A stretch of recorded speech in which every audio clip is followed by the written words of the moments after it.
हृदय में शोक से उत्पन्न हुआ भयानक संताप है। तब रघुकुल के वीर प्रभु श्री रामचंद्र जी ने अत्यंत प्रेम से चरणों में सिर नवाकर उठकर विदा मांगी। हे पिताजी, मुझे आशीर्वाद और आज्ञा प्रदान कीजिए। हर्ष के समय आप लोग शोक क्यों मना रहे हैं? हे तात, प्रिय के प्रेम वश प्रमाण कर्तव्य कर्म में त्रुटि करने से जगत में यश जाता रहेगा और निंदा होगी। यह सुनकर स्नेहवश राजा ने उठकर श्री रघुनाथ जी की बाहों को पकड़कर उन्हें बैठा लिया और कहा कि हे तात, सुनो, तुम्हारे लिए मुनि लोग कहते हैं कि श्री राम चराचर के स्वामी हैं। शुभ और अशुभ कर्मों के अनुसार ईश्वर हृदय में विचार कर फल देता है।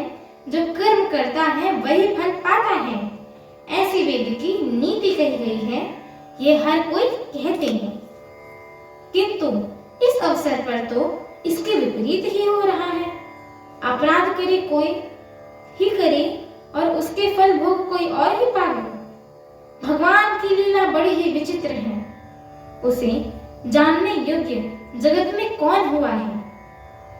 राजा ने इस प्रकार श्री रामचंद्र जी को रखने के लिए छल छोड़कर बहुत से उपाय किए, पर जब उन्होंने धर्म धुरंधर, धीर और बुद्धिमान श्री राम जी का रुख देख लिया और वे रहते हुए न जान पड़ी, तब राजा ने सीता जी को हृदय से लगा लिया और बड़ी प्रेम से बहुत प्रकार की शिक्षाएं दी। वन की दुसह दुख को कहकर सुनाया, फिर सास ससुर तथा पिता के पास रहने के सुखों को समझाया। परंतु श्री सीता जी के मन श्री रामचंद्र जी के चरणों में अनुरक्त था, इसीलिए उन्हें घर अच्छा नहीं लगा और न वन भयानक लगा। फिर और सब लोगों भी ने वन में विपत्तियों की अधिकताएं बता बताकर सीता जी को समझाया बुझाया।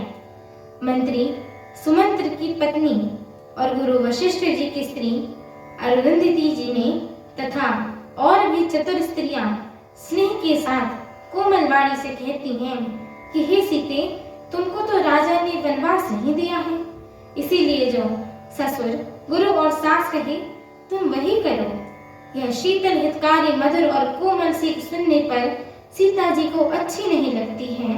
वे इस प्रकार व्याकुल हो उठी कि मानी शरद ऋतु के चंद्रमा की चांदनी लगते ही चकई व्याकुल हो उठी हूँ। हमारी आगे की श्री राम कथा को सुनने के लिए हमारे चैनल को लाइक, शेयर, सब्सक्राइब एवं कमेंट अवश्य करें। एवं आप सभी हरि भक्तों से हम दोनों बहनों के एक छोटा सा निवेदन है कि कृपया आप सभी हमारे श्री रामचरितमानस जी के इस पाठ को पूरा अवश्य सुना करिए, क्योंकि स्वयं परम पूज्यपाद श्रीमद् गोस्वामी तुलसीदास जी महाराज ने कहा है कि जो भी नर नारी, मनुष्य, जीव जंतु एवं पशु पक्षी प्रभु श्री रामचरितमानस जी के इस मंगलमय पाठ को सुनते हैं, गाते हैं, कहते हैं एवं श्रवण करते हैं, उनके जन्म जन्मांतर के सारे पाप नष्ट हो जाते हैं। तो एक बार प्रेम से बोलिए, मर्यादा पुरुषोत्तम प्रभु श्री रामचंद्र की जय हो। जगत जननी माता जानकी की जय हो। लखन लाल की जय हो। श्रीमद् गोस्वामी तुलसीदास जी महाराज की जय हो। अयोध्या धाम की जय हो। एक बार प्रेम से बोलिए, पवन सुत हनुमान की जय हो। जय श्री जय राम। श्री राम।